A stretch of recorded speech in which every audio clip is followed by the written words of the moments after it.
Mateus capítulo 5. Mateus 5, verso 21 até o 26 é o que nós nos concentraremos no nosso estudo nessa noite. Nós estamos caminhando na nossa série de estudos no Sermão do Monte. Nós começamos no capítulo 5, verso 1, nós estamos caminhando verso a verso e hoje nós chegamos no verso 21 e nós iremos estudar até o verso de número 26. Eu convido aqueles que podem, por gentileza, se colocarem em pé. Vamos fazer a leitura da palavra de Deus. Mateus capítulo 5, versículo 21 a 26. Vocês ouviram o que foi dito aos antigos? Não mate. E ainda, quem matar estará sujeito a julgamento. Eu, porém, lhes digo que todo aquele que se irar contra o seu irmão estará sujeito a julgamento. E quem insultar o seu irmão estará sujeito a julgamento do tribunal. E quem chamar tolo estará sujeito ao inferno de fogo. Portanto, se você estiver trazendo a sua oferta ao altar e lá se lembrar que o seu irmão tem alguma coisa contra você, deixe diante do altar a sua oferta e vai primeiro reconciliar-se com o seu irmão. E então volte e faça a sua oferta. Entre em acordo sem demora com o seu adversário, enquanto você está com ele a caminho. Para que o adversário não entregue você ao juiz, o juiz entregue você ao oficial de justiça e você seja jogado na prisão. Em verdade lhes digo que você não sairá dali enquanto não pagar o último centavo. Vamos nos dirigir a Deus em oração mais uma vez. Pai, nós rogamos ao Senhor que nos capacite a entendermos a sua palavra. Abra o nosso entendimento. Ajude-me a transmiti-la de forma simples e de forma clara nessa noite. Transforma-nos com o poder transformador que somente a sua palavra tem. Não confio na minha capacidade, mas confio no poder do Senhor. Porque é em nome de Jesus que nós oramos. Amém. Podem se assentar, por gentileza? Meus irmãos, todas as mensagens eu começo com uma grande verdade, algo que sintetiza basicamente o ensino da passagem que nós iremos estudar. E a grande verdade que sintetiza a passagem diante de nós nessa noite, nós poderíamos resumi-la da seguinte forma, a seguinte declaração: perante Deus, até as pessoas mais virtuosas são pecadoras e estão no mesmo nível de perversidade que as pessoas mais desprezíveis deste mundo. Ok? Vou ler mais uma vez. Perante Deus, até as pessoas mais virtuosas. Pensa em alguém que você diga, olha, esse indivíduo, se eu fosse pensar em alguém que representa o símbolo de perfeição, digamos, não de perfeição, mas de pureza, de sinceridade. Elas são tão pecadoras, no mesmo nível de perversidade que as pessoas mais desprezíveis deste mundo. Vamos declarar todos juntos? Perante Deus, até as pessoas mais virtuosas são pecadoras e estão no mesmo nível de perversidade que as pessoas mais desprezíveis deste mundo. Meus irmãos, o primeiro ato criminoso na história humana foi o assassinato. Quando Caim matou o seu irmão Abel, está registrado lá em Gênesis capítulo 4, versículo 8. Desde então, o assassinato se tornou lamentavelmente comum dentro da experiência dos relacionamentos humanos. Nos últimos anos, nós temos visto inúmeras prisões e condenações de assassinos cujos nomes agora são tristemente reconhecidos. E eu vou citar para vocês alguns dos escândalos mais famosos de crimes cometidos no nosso país. Em março de 2008, Isabela Nardoni, então com 5 anos, caiu da janela do 6º andar do seu prédio em São Paulo. Ela estava sob os cuidados do seu pai, Alexandre Nardoni, e sobre a sua madrasta, Ana Carolina Jatobá. Após a investigação, a polícia concluiu que a menina foi agredida pela madrasta antes de ser jogada pelo próprio pai pela janela. Os dois foram condenados pela morte da garota em março de 2010. Em 2002, Suzane Richthofen ela arquitetou o assassinato dos próprios pais com o namorado, Daniel Cravinhos, e o cunhado, Christian Cravinhos. O crime aconteceu em São Paulo e foi registrado inicialmente como latrocínio, que significa roubo seguido de morte. No entanto, as investigações começaram a apontar para os três, que acabaram confessando o pecado e o crime. O julgamento aconteceu em 2006 e condenou todos eles a quase 40 anos de prisão. Elisa Samúdio também desapareceu em 2010, quando tinha 25 anos de idade. O seu corpo nunca foi encontrado. Ela era uma modelo, mãe de um filho recém-nascido de um famoso goleiro do Flamengo, chamado Bruno. Na época, o jogador não queria reconhecer a paternidade da criança. Bruno foi condenado em 2013 a 22 anos de prisão pelo assassinato e ocultação de cadáver de Elisa Samúdio. Recentemente, todos nós ficamos horrorizados com os atos praticados pelo grupo terrorista Hamas, que invadiu Israel no último sábado, dia 7 de outubro. É relatado que os terroristas invadiram no início da manhã e eles atiraram em pessoas que estavam caminhando pelas ruas. Eles invadiram casas, eles mataram famílias inteiras enquanto estavam dormindo.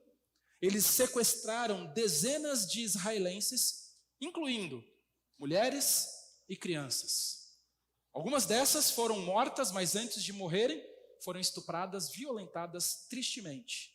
E muitas dessas crianças foram degoladas e jogadas os seus corpos nos buracos. Além disso, muitos outros foram levados como reféns para Gaza. Mais de 1.300 israelitas foram mortos no dia 7 de outubro. E esse foi considerado o maior atentado terrorista no mundo desde as Torres Gêmeas, que aconteceram no dia 11 de setembro de 2001. Segundo dados, meus irmãos, que a gente olha para tudo isso e talvez pense que as coisas estão melhorando, mas segundo dados divulgados pelo Fórum Brasileiro de Segurança Pública, o Brasil registrou 47.503 homicídios ao longo do último ano, o equivalente a 130 mortes por dia. Os assassinatos, meus irmãos, têm se tornado tão frequentes que, a menos que sejam particularmente chocantes, como esses que eu relatei para vocês, a menos que sejam em massa ou que envolvam pessoas famosas, muitas vezes eles não ganham destaque na mídia. A gente nem fica sabendo da maioria dos casos. O texto que nós temos diante de nós, nessa noite, trata sobre o pecado do homicídio. Ele diz no verso 21 o seguinte: vocês ouviram o que foi dito aos antigos. E o nosso Senhor Jesus nos diz o que foi dito: não mate. Os antigos aqui se referem aos líderes religiosos do passado. Os antigos se remetem aqui àquele grupo de pessoas que desenvolveram tradições que às vezes tomaram proporções de importância maiores do que a própria Escritura. Na Bíblia, o primeiro assassinato foi quando Abel ele foi assassinado por Caim, o que foi um ato terrível, uma violação direta à lei divina. A primeira proibição específica contra o assassinato é encontrada em Gênesis, lá no capítulo 9, no versículo 6, onde Deus estabelece que tirar a vida de outro ser humano é algo inaceitável. Principalmente porque o homem e a mulher, eles foram criados à imagem de Deus. E quem tira a vida daquele que foi criado à imagem de Deus, deve perder a sua vida. O mandamento que Jesus menciona aqui, meus irmãos, faz parte dos 10 mandamentos. Quando nós olhamos lá para Êxodo capítulo 20, no verso 13, fica bem claro para nós: não matarás. É importante que nós esclareçamos nessa noite que esse mandamento, para não matar, não proíbe todas as formas de tirar a vida de uma outra pessoa. Deixa eu explicar. Esse mandamento se aplica ao assassinato intencional e malicioso de alguém. De acordo com as Escrituras, existem situações onde sim, é permitido tirar a vida de alguém, como por exemplo, a pena de morte. Quando alguém tira a vida de uma criatura criada à imagem de Deus, as Escrituras dizem que esse tal deve perder a vida. Também a Bíblia diz que em guerras justas, você estará inevitavelmente exposto a tirar a vida de alguém. Também, aqui, esse mandamento de não matar não exclui a autodefesa. Se alguém vem contra você te atacar, você tem, obviamente, o direito de se defender se o pode. Sem dúvida, esse mandamento de não matar não se aplica àqueles que Deus deu a espada, aqueles que Deus deu a responsabilidade de zelar pela ordem e pela segurança do povo, como os policiais, o exército como um todo. Deus deu a essas pessoas, a esses indivíduos, autoridade para usar esses instrumentos e, inevitavelmente, talvez em algumas circunstâncias, até de forma letal. Esse mandamento, meus irmãos, se aplica especificamente ao assassinato intencional e malicioso.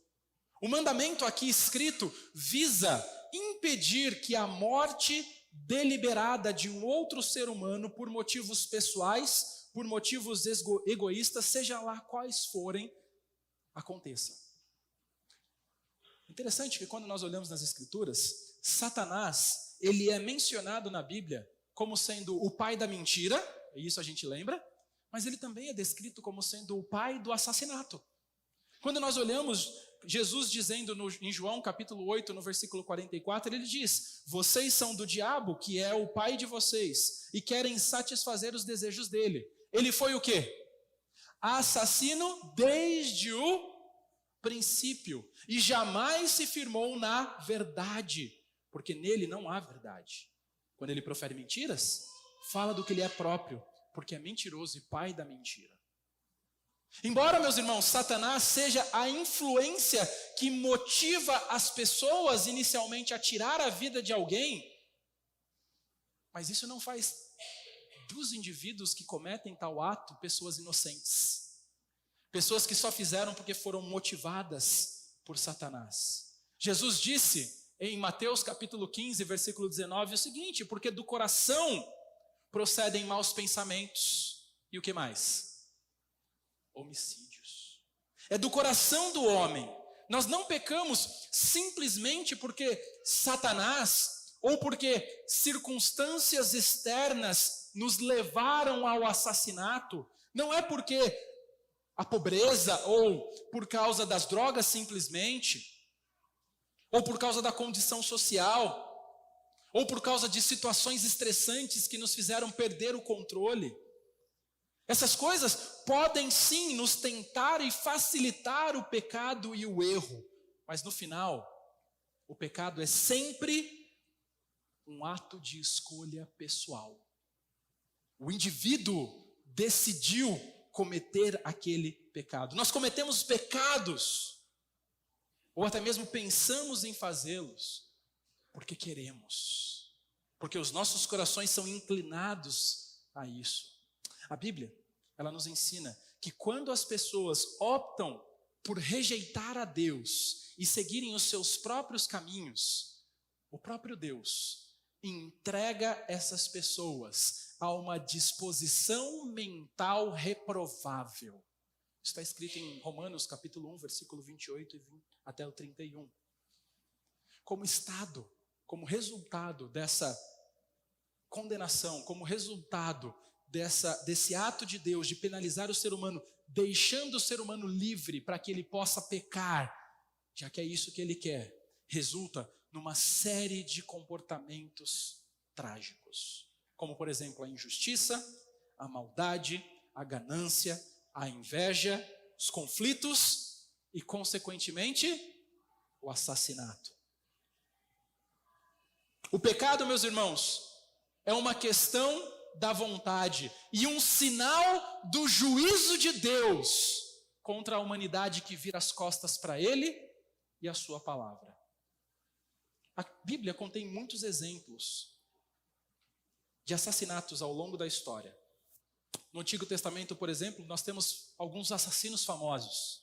Eu citei alguns dos nossos dias, mas a Bíblia relata Caim, Lameque, Faraó, Abimeleque, Joabe, os amalequitas, Davi, Absalão, Jezabel, Joás, Manassés e muitos outros. Será que no Novo Testamento nós temos uma lista também do Hall da Fama dos assassinos? Sim, Herodes, Judas, os sumos sacerdotes, Barrabás, Herodias e sua filha, e muitos outros. Meus irmãos, a história bíblica, como assim, da mesma forma a história humana, está repleta de assassinos. O assassinato é considerado diante de Deus um pecado grave e é condenado nas Escrituras. E as pessoas que ouviam Jesus aqui no Sermão do Monte, nesse dia, elas sabiam que esse era um pecado sério. Muitos deles concordavam que a pena para esse tipo de pecado deveria ser a morte, que tirar a vida de alguém deveria resultar com a vida daquela pessoa sendo tirada. Mas tinha um detalhe, todos eles aqui presentes nessa audiência, eles acreditavam que eles eram inocentes, que esse era um pecado que nunca lhe seria imputado. Agora vem Jesus, aqui no Sermão do Monte, e vai abalar com toda a autoconfiança que eles tinham. Jesus afirma aqui que ninguém é verdadeiramente inocente de assassinato, nem naqueles dias e nem hoje, aqui na Igreja Batista Nova Vida. Nós estamos aqui repletos de assassinos. Você fala, mas pastor, como pode dizer algo assim? É o que Jesus está dizendo aqui. Ele afirma que ninguém é verdadeiramente inocente, porque o primeiro passo em direção ao assassinato é a ira. E a ira, tristemente, é frequentemente considerado um pecado menor, quando na verdade ele é o primeiro passo em direção ao homicídio. E de uma forma ou de outra, meus irmãos, ele coloca aqui toda a sua audiência. Jesus coloca todas as pessoas que estavam presentes ouvindo o seu sermão, e todos que estão presentes aqui, ouvindo o seu sermão através da pregação nessa noite, no papel de assassinos. E o primeiro efeito das palavras de Jesus aqui é destruir o nosso senso de autojustiça. É destruir o nosso senso de autojustiça. Olha o que ele diz no verso 21 e 22. Jesus fala: vocês ouviram o que foi dito aos antigos? Não mate. E ainda, quem matar estará sujeito a julgamento. No verso 22 ele complementa: eu, porém, lhes digo que todo aquele que se irar contra o seu irmão estará sujeito a julgamento. E quem insultar o seu irmão estará sujeito a julgamento do tribunal. E quem o chamar de tolo estará sujeito ao fogo do inferno. Meus irmãos, os escribas e os fariseus, que faziam parte da audiência presente aqui, quando Jesus prega o seu sermão, esses homens que eram líderes religiosos, autoridades diante do povo, eles acreditavam que se havia um pecado cujo qual eles eram inocentes, esse seria o pecado do assassinato. Eles pensavam que este pecado estava limitado simplesmente a, de fato, alguém ir e tirar a vida de alguém. No entanto, Jesus, ele está ensinando aqui que diante de Deus, e que a justiça de Deus vai além dos atos externos.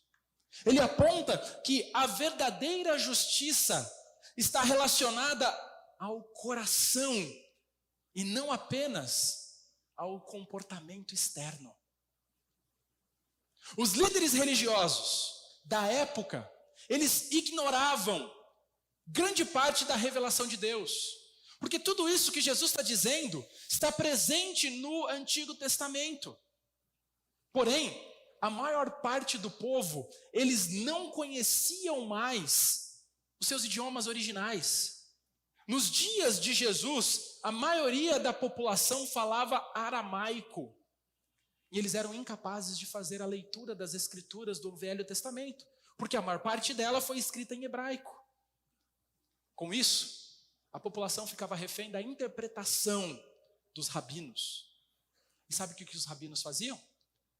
Eles reinterpretavam a lei e a ensinavam de acordo com o que lhes convia. Então eles mudavam muitas vezes o mandamento para se adequarem aos seus próprios pensamentos. Com isso, os judeus na época de Jesus, eles acabavam ignorando grande parte da revelação de Deus, simplesmente porque desconheciam as Escrituras. Quando nós olhamos para a Bíblia, a proibição de cometer o pecado do homicídio, era algo conhecido, amplamente conhecido por todos os indivíduos desde o Antigo Testamento. Mas a punição tradicional judaica não reflete o padrão divino aqui. Aqui eles falam que cometer homicídio, matar alguém, traz consequências. Mas a consequência que é colocada, que os antigos ensinavam, é diferente da consequência que a palavra de Deus prescrevia para tais atos. Aqui não dizia que tirar a vida de alguém resultaria em pena de morte. Não dizia que tirar a vida de alguém, em nenhum momento é citado aqui que os antigos ensinavam, era um pecado terrível diante de Deus, porque o homem havia sido criado segundo a imagem de Deus. O pecado que os rabinos ensinavam e que eles estavam aqui muitas vezes recriminando, era o ato exterior de ir e tirar a vida, o assassinato em si. Mas tanto os escribas quanto os fariseus, eles limitaram o assassinato a uma questão civil. E eles ignoravam o que as escrituras realmente estavam ensinando. Que o assassinato, ele pode acontecer externamente, mas também você pode ser um assassino do coração. Quando Jesus diz aqui, eu, porém, lhes digo, no verso 22, eu, porém, lhes digo. Ele não estava contrastando o ensino dele com aquilo que estava sendo ensinado no Antigo Testamento. Algumas pessoas mal interpretam essa colocação, colocando como se Jesus estivesse ressignificando o Antigo Testamento. Ele não está. O que Jesus está fazendo aqui é enfatizar e contrariar o ensinamento rabínico. O que os rabinos estavam ensinando, o que os rabinos mal interpretaram das Escrituras, e agora ele chega e ele fala, eu, porém, lhes digo, qual é a interpretação correta do Antigo Testamento. A interpretação correta quanto ao assassinato. E ele enfatizou que o assassinato começa no coração, não nas mãos.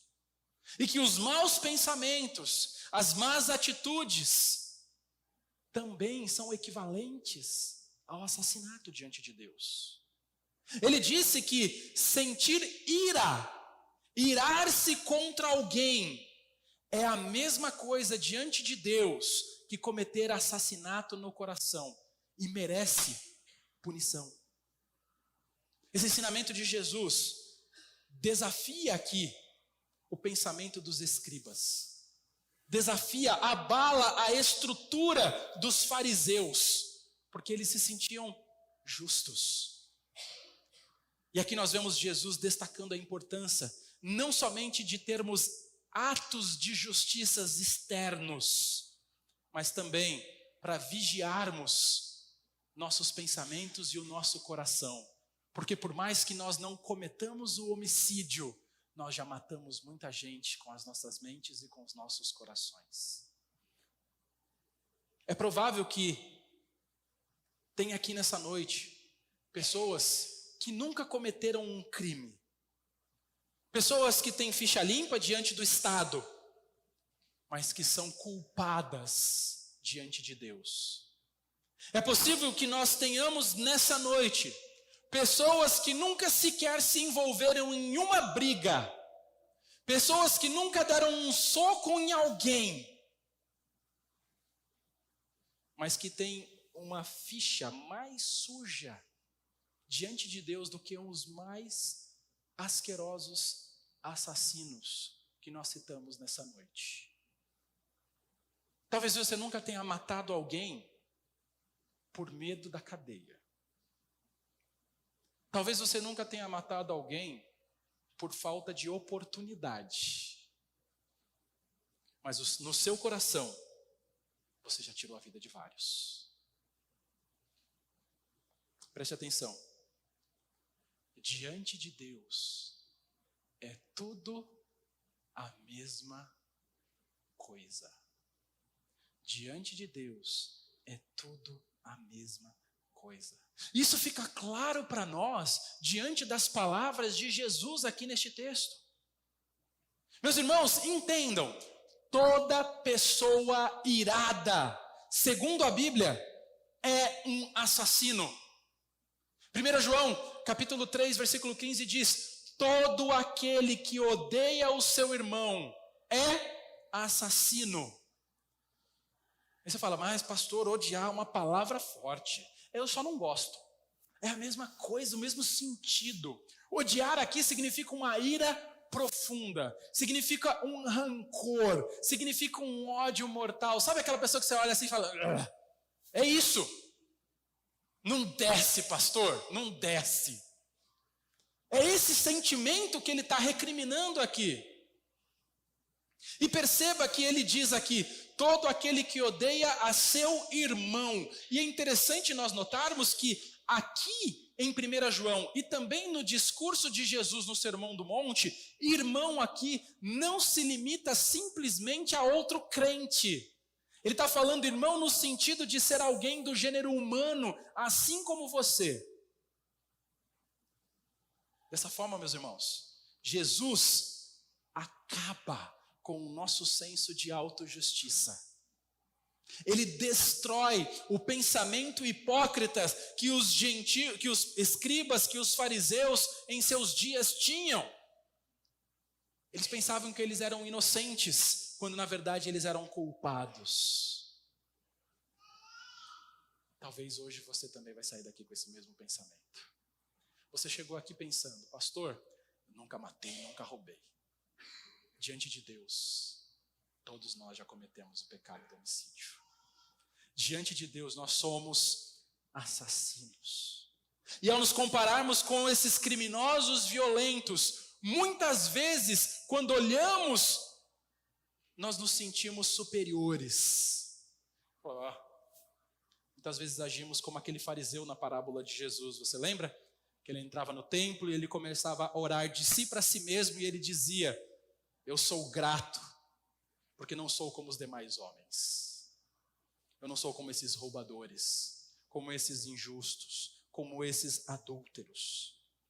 No entanto, Jesus vem aqui e ele está ensinando que você é e até pior. Todos nós somos pecadores. Não importa o quão boa seja a sua conduta. Não importa o quão perfeitinho você pareça ser do lado de fora. Deus conhece o seu coração.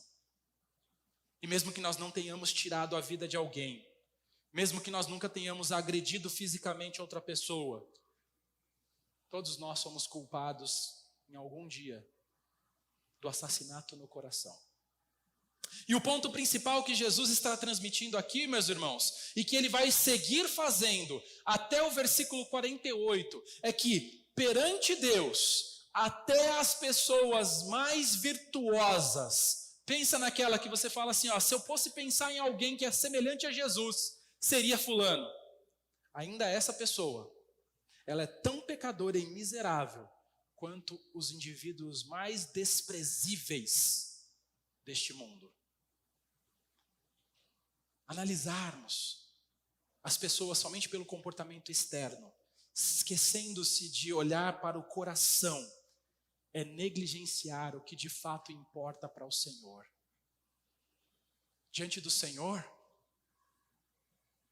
o parâmetro que Deus usa para nos avaliar é diferente do parâmetro que nós estamos acostumados a utilizar. Porque o Senhor vê o coração e os homens veem o externo. E ignorar o estado do nosso coração é negligenciar o que o Senhor considera a medida mais importante para considerar alguém justo. Então aqui nós temos um chamado à humildade, um chamado ao autoexame. Todos nós temos que reconhecer que precisamos de perdão. Todos nós presentes aqui nessa noite devemos reconhecer que precisamos de transformação, não somente externa, mas principalmente uma transformação do coração. E no versículo 22, Jesus apresenta 3 exemplos que mostram a definição de Deus quanto ao que é assassinato. Jesus vai mostrar para a gente o que é o assassinato. Observe comigo o versículo 23 primeiro. Ele vai dizer para nós assim, verso 22. Ele diz assim: eu, porém, lhes digo que todo aquele que se irar contra o seu irmão estará sujeito ao julgamento.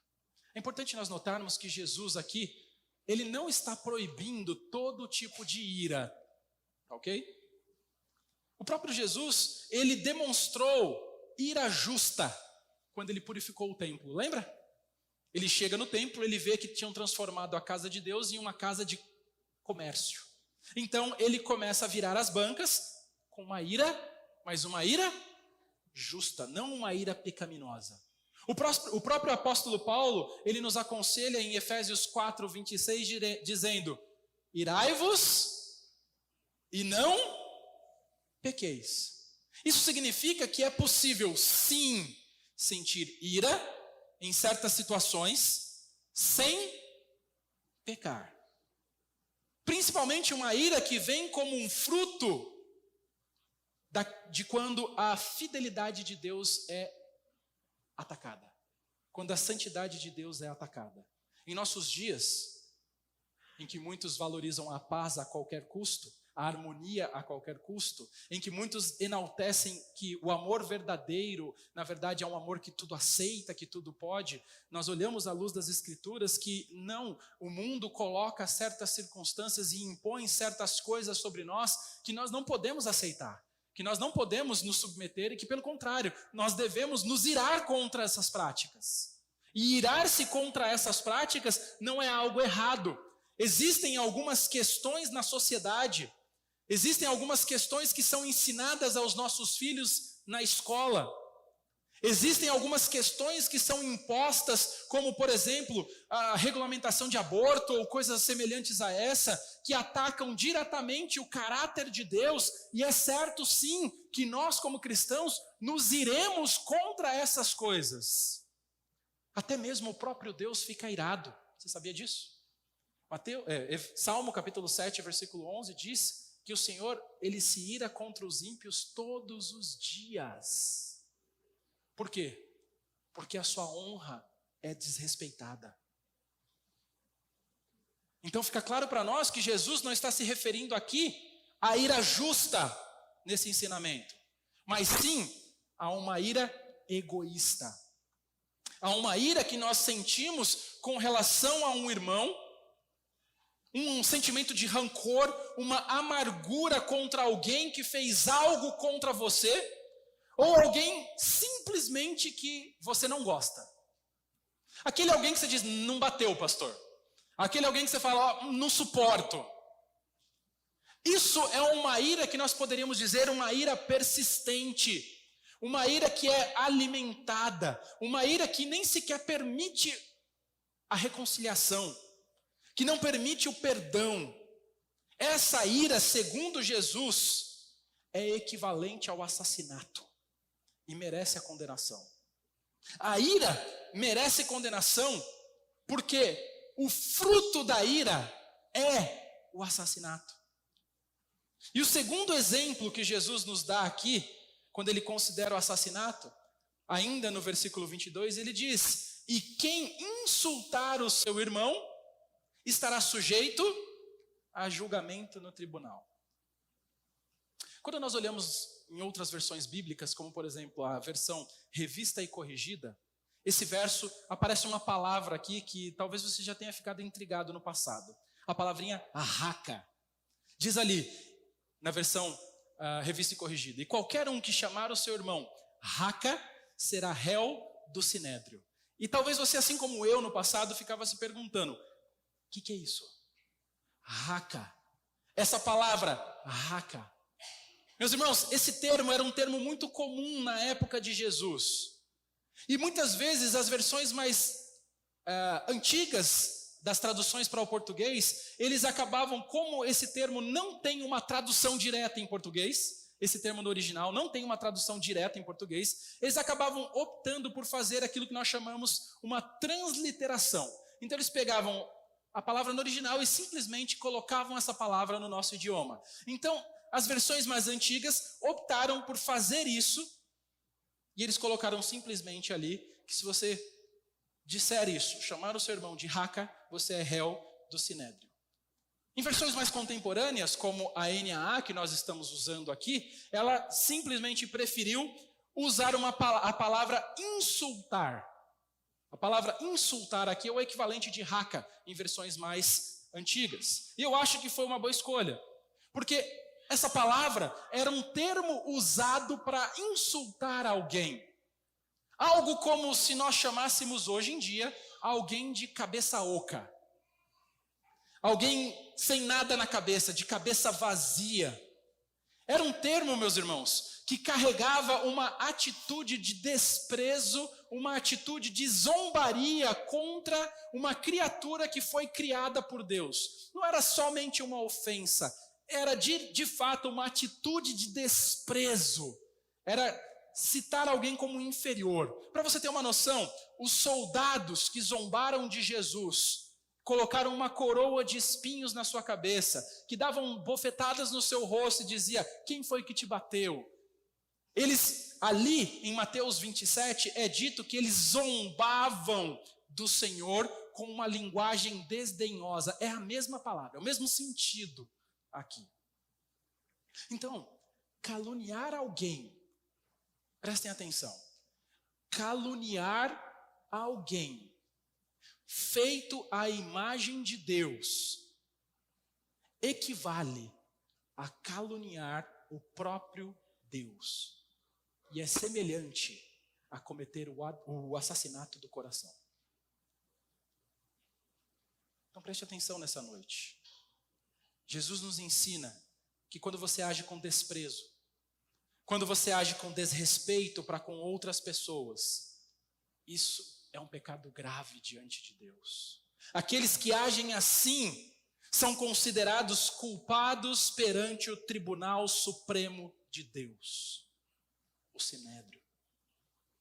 Aqui aparece que o Sinédrio, mas o Sinédrio era o lugar utilizado para julgamento dos crimes mais sérios. E eles determinavam as punições mais severas, incluindo a pena de morte por apedrejamento. É uma chamada aqui à responsabilidade e ao respeito pela vida e a dignidade das pessoas. Agora, o terceiro exemplo que nós temos, Jesus nos dá um terceiro exemplo, que diante de Deus é a mesma coisa que o assassinato. Ainda no verso 22, a última parte, ele fala: e quem chamar de tolo estará sujeito ao inferno de fogo. Aí você fala: eita, pastor, chamar de tolo? O que significa essa palavra? A palavra tolo é um termo que significa insensato. É um termo que significa ignorante. Basicamente significa acusar uma pessoa de ser incrédula. Era como se você estivesse chamando alguém de ateu. E naqueles dias isso seria considerado uma ofensa tremenda. Por quê? Porque eles viviam dentro de uma cultura religiosa. Então você chegar para um indivíduo e falar, você é um ateu, seria um absurdo. Hoje em dia as pessoas encaram isso como elogio, né? Falar, me chamou de ateu, É que ateísmo é sinônimo de intelectualidade nos nossos dias. Mas aqui, no tempo bíblico, chamar alguém de ateu era um absurdo. Como nós sabemos disso? Porque o salmista nos diz, no Salmo 14:1, diz o insensato, diz o tolo em seu coração. E o que o tolo, o insensato diz no seu coração? Não há Deus. Agora, o livro de Provérbios está cheio de advertências, chamando as pessoas de tolas. Mas como pode, pastor? É proibido chamar, senão vai ser condenado ao inferno. Então como pode chamar de tolo? Você chamar alguém de tolo porque ele é tolo não é tolice. Na verdade é uma advertência. Aqui quando você fala não seja tolo, como Provérbios fala, ele está nos alertando a não vivermos uma vida como se Deus não existisse. E se alguém vive uma vida, se você tem vivido a sua vida como se Deus não existisse, preste atenção, você é tolo. E eu não estou cometendo o crime ou o pecado que está escrito aqui, porque eu estou falando da realidade. A melhor prova de que eu amo você é dizer que você é tolo quando você não vive uma vida em temor e obediência à palavra de Deus. O maior ato de amor contra um indivíduo, a favor de um indivíduo, é dizer que ele é tolo quando ele de fato vive como um tolo. Agora, a proibição de Jesus aqui é específica. Ele diz que nós não podemos chamar alguém de tolo com raiva, com ódio, porque isso é o equivalente ao assassinato do coração. E essa expressão maliciosa nos torna culpados o suficiente para enfrentar a punição. E preste atenção no que ele vai dizer aqui no final. Olha o que ele fala. Estará sujeito ao quê? Ao inferno de fogo. E agora ficou feia a coisa, né? Agora a gente começa a ficar preocupado. A palavra inferno aqui, meus irmãos, no original é Gehenna. E significa um vale próximo a Jerusalém, chamado Vale de Inom. Esse local era usado como um lixão de Jerusalém. Ali naquele local, o lixo ele era queimado constantemente, 24 horas por dia. E como resultado desse fogo, subiu uma fumaça e um mau cheiro que era constante. Aquele lugar tinha sido basicamente amaldiçoado. Era um lugar que os judeus não gostavam nem de passar perto. Por quê? Porque naquele vale, o rei Acás havia se prostituído, levando o povo e a nação a adorar a outros deuses, principalmente ao deus pagão Moloque. E ali, naquele local, no Vale de Rinom, no Gehenna, muitos judeus, muitas pessoas do povo de Israel queimaram seus próprios filhos ainda vivos como sacrifício em adoração a Moloque. Então, o nome desse vale se tornou uma metáfora de um lugar de tormento eterno. E Jesus menciona esse local pelo menos 11 vezes no Novo Testamento. Sendo assim, chamar alguém de tolo é equivalente a amaldiçoar e matar essa pessoa no seu coração, tornando-se merecedores do castigo eterno. Aonde?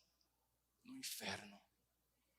Jesus está nos alertando aqui sobre a seriedade das nossas palavras. Cuidado com as suas palavras. Cuidado com o que você fala a respeito dos outros. Porque a língua é um instrumento pequeno, mas que coloca fogo em uma floresta. Então nós vimos que o ensinamento de Jesus aqui está primeiramente ligado a acabar com o nosso senso de autojustiça. Na segunda parte desse trecho, ele nos mostra como o pecado da ira e do ódio afetam o nosso relacionamento com Deus. Olha o que ele vai dizer no versículo 23 e 24. Ele fala assim: portanto, se você estiver trazendo a sua oferta ao altar, perceba, quando nós pecamos, através da ira, nosso senso de autojustiça cai. Nós não somos dignos diante de Deus.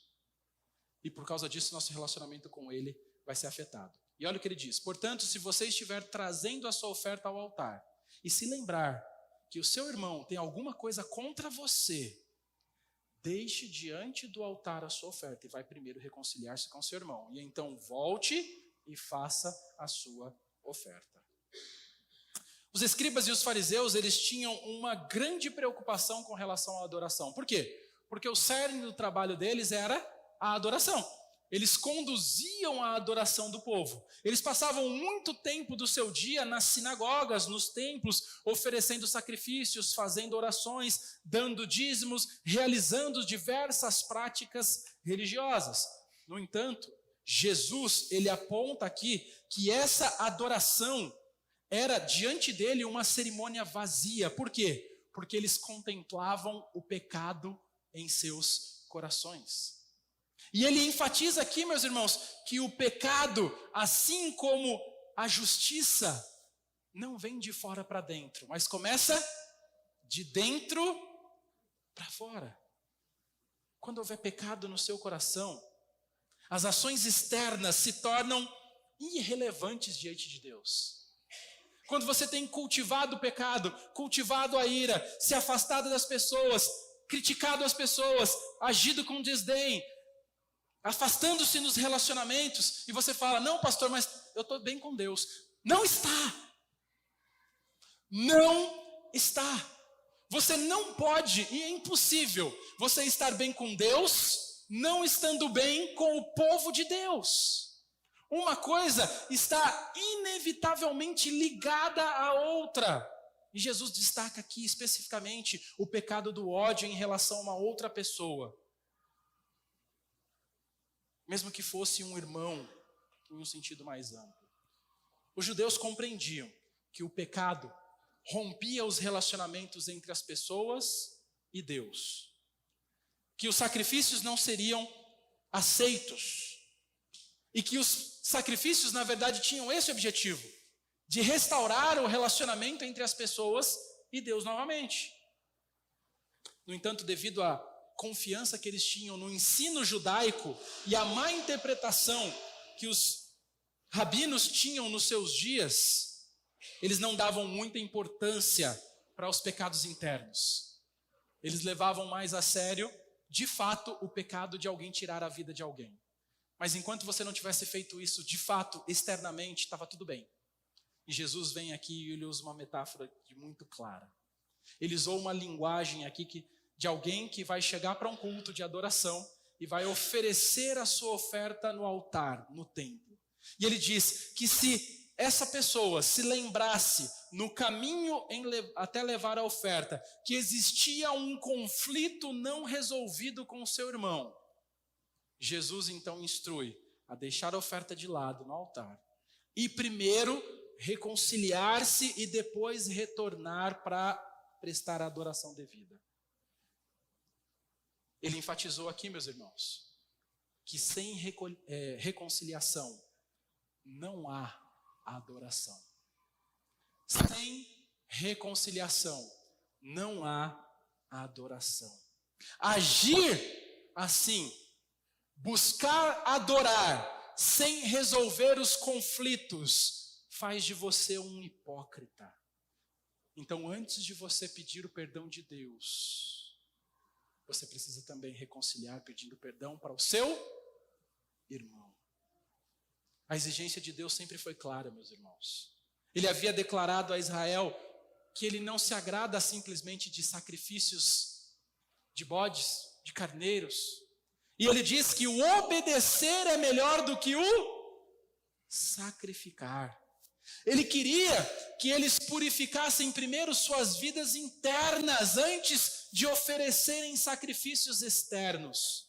E a ordem era simples: praticar o mal. Falar contra aqueles que são, irar-se contra aqueles que são criados à imagem de Deus, é um pecado grave diante dele.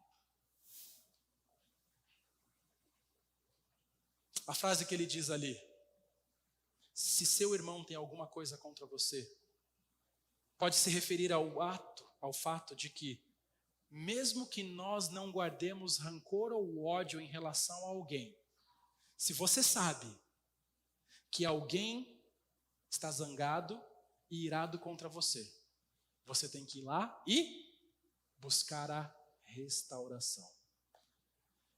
Difícil, né? Parece que ser crente é uma tarefa complicada. Sabe por quê? Porque quando eu peco contra o meu irmão, eu tenho que ir lá e pedir perdão. E quando ele peca contra mim, eu tenho que ir lá e pedir perdão. O que ele diz aqui, irmãos, é que independentemente de quem seja o responsável pelo conflito, nós devemos tomar a decisão de que, no que depender de você, tenha paz para com todos. Porque se você não agir assim, não adianta vir aqui cantar. Se você agir guardando ira, rancor, falando mal dos outros, não adianta vir aqui oferecer oferta. Não adianta vir aqui ouvir sermão. Deus não vai receber sua adoração. Às vezes a gente fica pensando, né? A gente tem falado sobre a teologia do culto na escola bíblica dominical. E todos nós concordamos que nós queremos um culto teocêntrico. Um culto cristocêntrico. Um culto centrado em Deus. Um culto centrado em Cristo. Nós queremos melhorar o nosso culto ao máximo, para que esse culto realmente glorifique ao Senhor. Você tem essa preocupação de prestar um culto que seja agradável? Então resolva seus problemas com seus irmãos em Cristo. Se você não está disposto a resolver, vai embora. Porque quando você está aqui sem resolver seus conflitos, brigando com tudo e com todos, sua adoração não é recebida. E você está atrapalhando o culto que está sendo prestado. Acerte a sua vida diante de Deus. Porque o salmista diz no Salmo 66:18, se no coração eu tivesse contemplado a iniquidade, o Senhor não teria me ouvido. 1 Samuel capítulo 15, versículo 22 também diz, o que agrada mais ao Senhor, holocaustos e sacrifícios ou obediência à voz dele? Ouça, a obediência é melhor do que o sacrifício, e a submissão é melhor do que a oferta de gorduras de carneiro.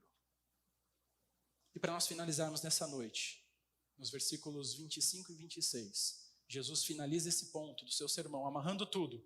É como se ele pegasse tudo que ele disse no versículo 21 até o 24, e ele estivesse finalizando com uma ilustração. E ele diz, entre em acordo sem demora com seu adversário, enquanto você está com ele a caminho, para que o adversário não entregue você ao juiz. O juiz entregue você ao oficial de justiça, e você seja jogado na prisão.